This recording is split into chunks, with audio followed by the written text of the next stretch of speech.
que você esteja bem e em paz. Vamos dar início a uma sequência de 2 vídeos. Faremos aqui uma pequena análise e dividido em 2 vídeos. O tema será o culto bíblico. E nós vamos dividir em 2 partes. A primeira parte, nós vamos procurar tratar um pouco do culto no Antigo Testamento. E a segunda parte, vamos abordar a questão do culto nos dias de hoje. Após o advento da primeira vinda de Cristo, sua morte e ressurreição, no período hoje, período que chamamos de igreja, período da igreja, tá bom? Então, esse vídeo será dividido em 2 partes. Deixa eu ajeitar isso aqui. E a primeira é o culto no Antigo Testamento e a segunda, o culto nos dias de hoje. Antes de nós abordarmos diretamente a questão do culto no Antigo Testamento, vamos entender que a fé cristã ela é baseada, centrada na Bíblia. A Bíblia é a única regra de fé e de conduta para o cristão verdadeiro. Não existe outra fonte de revelação, outra fonte doutrinária, né? E o culto, ele não está à parte disso. Deus se revelou a si mesmo nas Escrituras, revelou sua vontade. E a sua vontade para o culto está revelada nas Escrituras. Então nós devemos observar o que Deus determina para o culto, o que Deus exige para o culto e qual é a sua vontade para o culto, qual é o culto que Deus aceita. Nós não podemos simplesmente prestarmos um culto baseado no imaginário humano, mas sim naquele culto que Deus pede, Deus determina nas Escrituras, que é o culto que agrada a Deus, o culto que Deus recebe. A definição de culto, o culto bíblico, o culto para o Deus vivo, o culto cristão. Culto é um ato religioso público que tem por objetivo adorar a Deus, a comunhão dos santos, a confissão de pecados, ofertas, instrução na sã doutrina bíblica, pela pregação exclusiva da palavra de Deus. E tudo isso feito pela mediação de Cristo. Então a única fonte de instrução bíblica da sã doutrina, a única fonte de instrução para a sã doutrina é exclusivamente a Bíblia. Tá bom? Então essa é a definição do culto. O culto, ele é um dever do homem, né? Temer a Deus e guardar os mandamentos é um dever do homem. E o culto é um mandamento de Deus para o homem. Em Eclesiastes capítulo 12, verso 13, nós encontramos essa declaração. De tudo que se tem ouvido, a suma é: teme a Deus e guarda os seus mandamentos, porque isto é o dever de todo homem. E nós vemos nas Escrituras que o culto ele é um mandamento, é uma ordem de Deus, né? Quando Deus, isso já vem desde quando o povo estava escravo no Egito, e Deus então levanta Moisés como um libertador e envia Moisés a falar com o faraó. E cada vez que Moisés ia falar com o faraó, Moisés dizia ao faraó: deixa meu povo ir, assim diz o Senhor, para que me preste culto no deserto. E nas várias traduções que temos, algumas está para que me preste culto, ou para que me sirva, ou para que me glorifique e sacrifique a mim no deserto. Todas essas traduções estão corretas. Olha lá, Êxodo capítulo 7, verso 16. E lhe dirás: o Senhor, o Deus dos Hebreus, me enviou a ti para te dizer: deixa ir o meu povo, para que me sirva no deserto. Então nós entendemos que o culto, ele é um serviço a Deus. O culto, ele é determinado por Deus. Deus inclusive dá ordem, né, a Moisés que fale isso para o faraó: deixe meu povo ir para que me cultue no deserto. E nessa tradução que eu li, que é a Almeida Revista Atualizada, para que me sirva no deserto. Isso porque o culto é serviço. O culto é um serviço a Deus. E este serviço, este culto, ele tem que ser de forma agradável e com santo temor. A carta aos Hebreus, que é uma carta muito interessante, toda vez que a gente vai tratar do Antigo Testamento, é bom observar a carta aos Hebreus, porque ela faz a transição entre o Antigo Testamento e o Novo. E na carta aos Hebreus, capítulo 12, verso 28, nós encontramos essa declaração: por isso, recebendo nós um reino inabalável, retenhamos a graça, pela qual servimos a Deus, de modo agradável, com reverência e santo temor. Então nós vimos que até aqui que o culto, ele é um serviço, ele é o dever de todo homem, ele foi determinado por Deus, ordenado por Deus, e o culto é um serviço oficial. E este serviço que nós estamos vendo aqui, em Hebreus 12, 28, por isso, recebendo nós um reino inabalável, retenhamos a graça, pela qual sirvamos a Deus, prestemos esse serviço a Deus, de modo agradável, com reverência e santo temor. Então, o culto que Deus exige, o culto que Deus determinou, e é o culto que agrada a Deus, é um culto agradável, com reverência e santo temor. É um culto para glorificar a Deus. Se você quiser abrir sua Bíblia em Filipenses capítulo 2, nós vamos ver que o culto, ele é cristocêntrico. E desde o Antigo Testamento, o propósito de Deus já era este. Nós vemos aqui em Filipenses capítulo 2, a partir do verso 7. Antes, a si mesmo se esvaziou, assumindo a forma de servo, tornando-se em semelhança de homens e reconhecido em figura humana. A si mesmo se humilhou, tornando-se obediente até a morte e morte de cruz, pelo que também Deus o exaltou sobremaneira e lhe deu um nome que está acima de todo nome, para que ao nome de Jesus se dobre todo o joelho, nos céus, na terra e debaixo da terra, e toda língua confesse que Jesus Cristo é o Senhor, para a glória de Deus Pai. Então o culto, ele é cristocêntrico, porque Deus o exaltou sobremaneira. Deus exaltou Cristo, a cruz já estava determinada antes da fundação do mundo, até mesmo antes de Deus determinar como seria o culto, de Deus dar a regulamentação do culto, né? Deus regulamenta o culto nas Santas Escrituras. E Deus exaltou a Cristo e deu-lhe toda a autoridade, para que Cristo seja o Senhor, para que todo joelho se dobre no céu e na terra e toda língua confesse que Jesus Cristo é o Senhor, para a honra de Deus Pai, para a glória de Deus Pai. Então, o culto não está a parte disso. O culto, ele tem que ser cristocêntrico, manifestando a autoridade que Deus deu a Cristo, reconhecendo Cristo como Senhor. E tudo isso para a glória de Deus Pai. Então o culto, ele é para glorificar a Deus Pai através de Cristo. Através da exaltação de Cristo, através do senhorio de Cristo. Nós vamos prestar este culto. Então o culto não é um entretenimento. O culto não é para ser agradável aos homens. O culto é para ser agradável a Deus.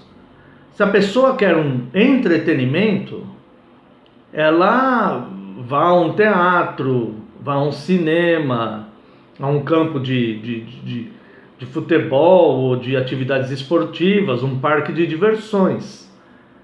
Mas a igreja, o culto, é para cultuar a Deus, para glorificar a Deus e prestar um culto agradável a Deus e não agradável ao homem.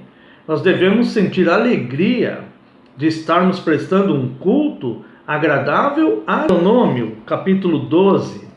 Nós vemos aqui que as orientações que Deus dá, elas não podem ser diminuídas e nem acrescentarmos nada a elas. E as determinações ao culto também é lógico, né? Deuteronômio capítulo 12, verso 32.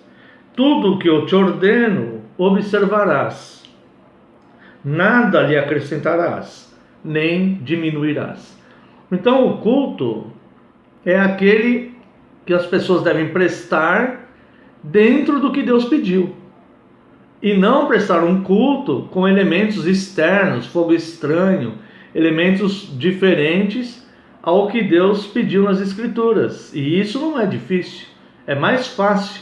É mais fácil prestar um culto de acordo com o que Deus pede do que usar a imaginação para criar uma forma de culto ou para acrescentar elementos ao culto que Deus propriamente não pediu.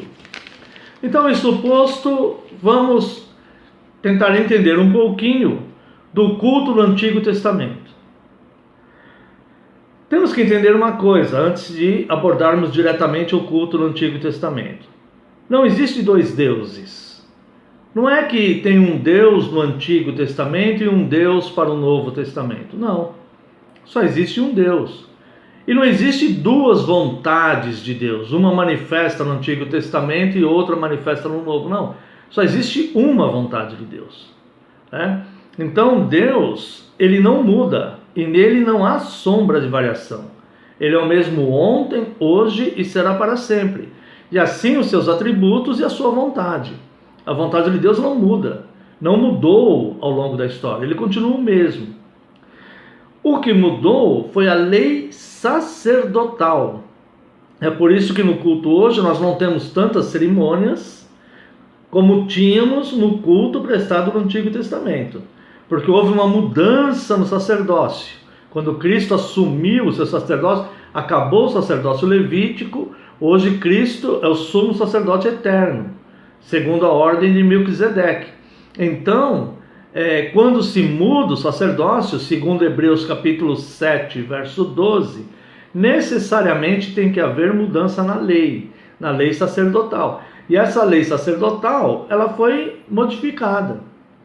Então nós temos um modelo de culto no Antigo Testamento e um modelo de culto no período da igreja, no Novo Testamento. Mas o conceito de Deus, a vontade de Deus, implícita no culto do Antigo Testamento, deve ser preservada no culto de hoje também, porque a vontade de Deus não muda. O que muda vão ser algumas práticas cerimoniais, porque mudou a lei sacerdotal. Tá? Então vamos analisar aqui, mais ou menos, né, em pouca coisa aqui, mas para nos dar uma base de como era o culto no Antigo Testamento. Tá? Primeiro, era uma convocação solene. Se nós vermos aqui em Levítico, capítulo 23, verso 3, Deus está determinando o dia do culto. Era o sábado, o dia que Deus determinava o culto no Antigo Testamento. O mandamento continua: 6 dias trabalharás, o 7º dia guardará para o Senhor. No Novo Testamento, os apóstolos aguardavam o domingo, que é o dia da ressurreição. 6 dias trabalharás, e o 7º dia é o Shabat, é o descanso, é o dia do Senhor, que nós guardamos para cultuá-lo, santificar e descansar. Então aqui Levítico capítulo 23, verso 3. 6 dias trabalhareis, mas o 7º será o sábado do descanso solene. Santa convocação. Nenhuma obra fareis, é sábado do Senhor em todas as vossas moradas. Então nós vemos que o culto é uma convocação para um ajuntamento. O que quer dizer que é uma convocação? Que não é opcional para o povo de Deus. O cristão, ele não tem a opção, eu vou cultuar, eu não vou cultuar, vou servir a Deus aqui de casa. Ele não tem essa opção não existe. É uma convocação, né? Ele é convocado a congregar, a cultuar a Deus. E esta convocação, ela é solene, ou seja, ela é agradável e com santo temor e com reverência. Alguns elementos de culto foram acrescentados ao longo da história, mas o culto a Deus sempre foi solene, o culto bíblico sempre foi solene. Então nós vemos aqui que Deus determina congregar para falar com o seu povo. Em Êxodo, capítulo 29, a partir do verso 42, nós vemos essa declaração. Deus aqui está dando as diretrizes para o culto, né? E Êxodo 29, 42 diz assim: E este será o holocausto contínuo por vossas gerações, a porta da tenda da congregação. Era para congregar perante o Senhor, onde vos encontrarei para falar contigo ali. Ali virei aos filhos de Israel, para que por minha glória sejam santificados. E consagrarei a tenda da congregação, e o altar também santificarei, Arão e seus filhos, para que me oficiem como sacerdotes. E habitarei no meio dos filhos de Israel, e serei o seu Deus. E saberão que eu sou o Senhor seu Deus, que os tirou da terra do Egito, para habitar no meio deles. Eu sou o Senhor seu Deus. Então nós vemos aqui que Deus iria ali, que era para o povo congregar, e ali Deus falaria com o povo e o santificaria, no meio da congregação, no meio dessa convocação solene. Deus então falaria com o seu povo. Então os elementos do culto eram incenso, que é louvor e adoração, e lâmpadas, que é a direção de Deus pela sua santa palavra, a instrução no ensino da palavra de Deus. Aqui Êxodo, capítulo 30, versos 7 e 8. Arão queimará sobre ele um incenso aromático. Cada manhã, quando preparar as lâmpadas, o queimará. Quando ao crepúsculo da tarde acender as lâmpadas, o queimará. Será incenso contínuo perante o Senhor pelas vossas gerações. Então, a adoração e o louvor, representados aqui pelo incenso, e a instrução na palavra de Deus, representada aqui pela lâmpada.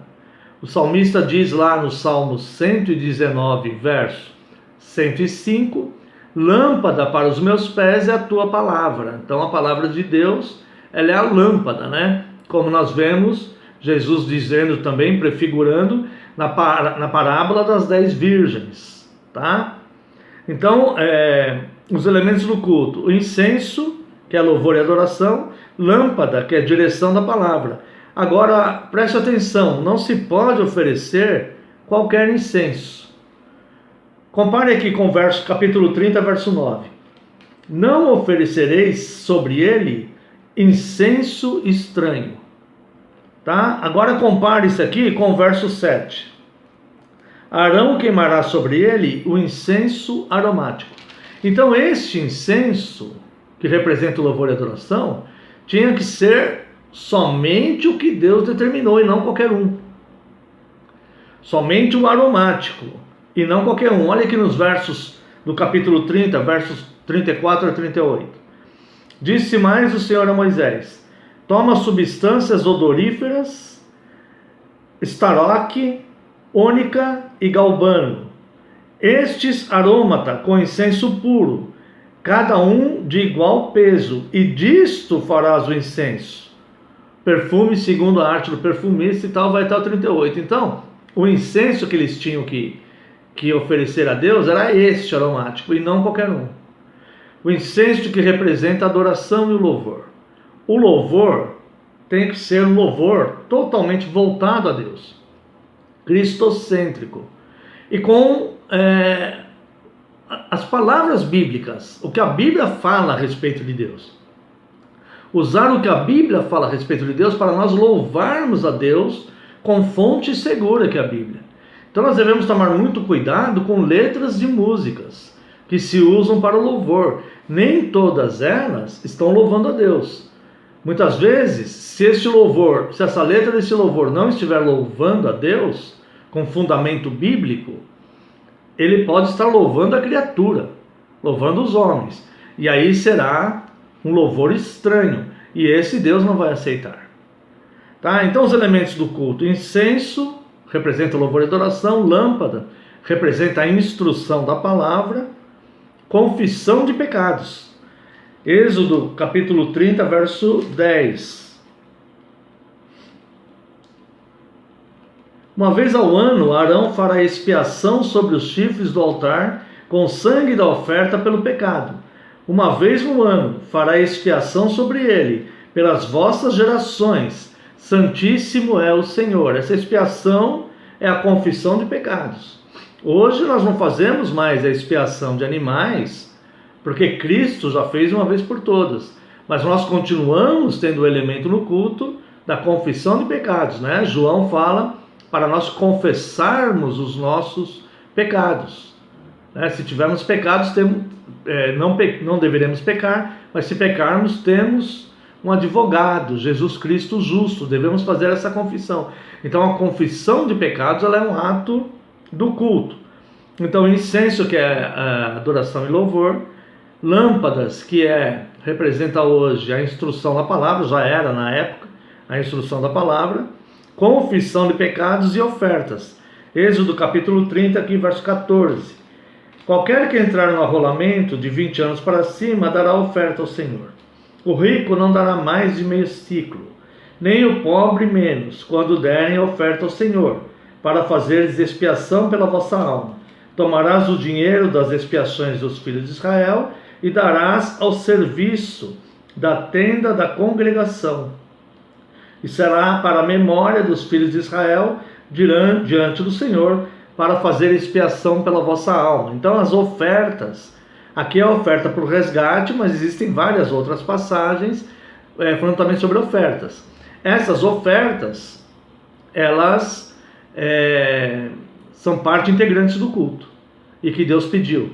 Os utensílios tinham que ser todos consagrados a Deus. Êxodo capítulo 30, verso 22. Disse mais o Senhor a Moisés: Tu, pois, toma das mais excelentes especiarias de mirra, fluída 500 ciclos, cinamomo, odoroso a metade, a saber 200, né? E glorificará o Senhor. Verso 29. Assim consagrarás estas coisas para que sejam santíssimas. Então, todos os utensílios e atos de culto eram consagrados a Deus. E hoje eles devem ser consagrados também. Isso não é brincadeira. Foi Deus que pediu. Esse conceito, ele continua presente hoje. O conceito e a vontade de Deus. Não mais esses aromas como estava aqui, porque houve mudança na lei sacerdotal. Mas o conceito de Deus em consagrar tudo a Ele pertinente ao culto, isso é óbvio que permanece.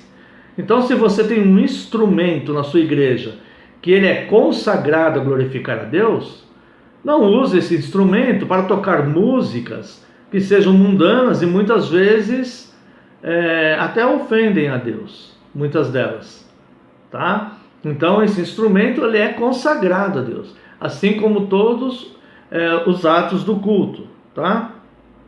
Os oficiais eram consagrados a Deus.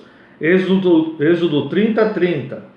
Também os dirás, Arão e seus filhos, e os consagrarás, para que me oficiem como sacerdotes.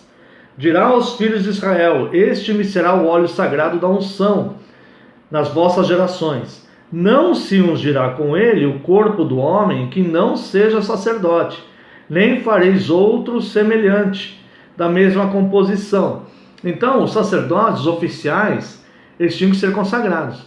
Nós não podemos ter um culto onde uma pessoa que tem uma vida dissoluta e não seja consagrado a Deus e tenha uma vida dissoluta, onde essa pessoa seja um oficial da igreja. Ao contrário, o pastor e os oficiais da igreja devem ser exemplos do rebanho.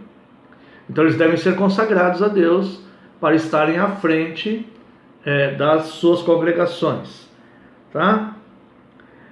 Por fim, já terminou o nosso tempo, né? Não dá para falar mais muito isso, mas Deus determina o culto semanalmente.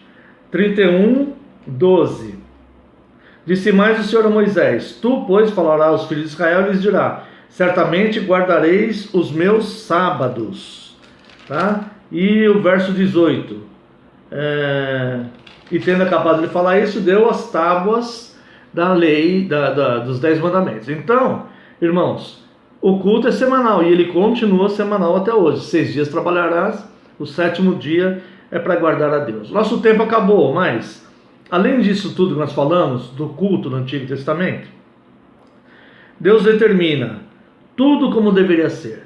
Determina as ofertas para o tabernáculo, a arca, determina o propiciatório, a mesa, o candelabro, as cortinas, a coberta de peles, as tábuas, o véu, o reposteiro, as colunas, o altar, o átrio, o azeite do candelabro, os sacerdotes, as vestes sacerdotais, as cerimônias de consagração e tudo mais. Isso aqui você vê de Êxodo capítulos 24 até o capítulo 29. Todas estas determinações. Então nada que Deus não tinha pedido, eles podiam acrescentar ao culto. E nem retirar do culto algo que Deus determinou. Era tudo feito de acordo com a determinação de Deus.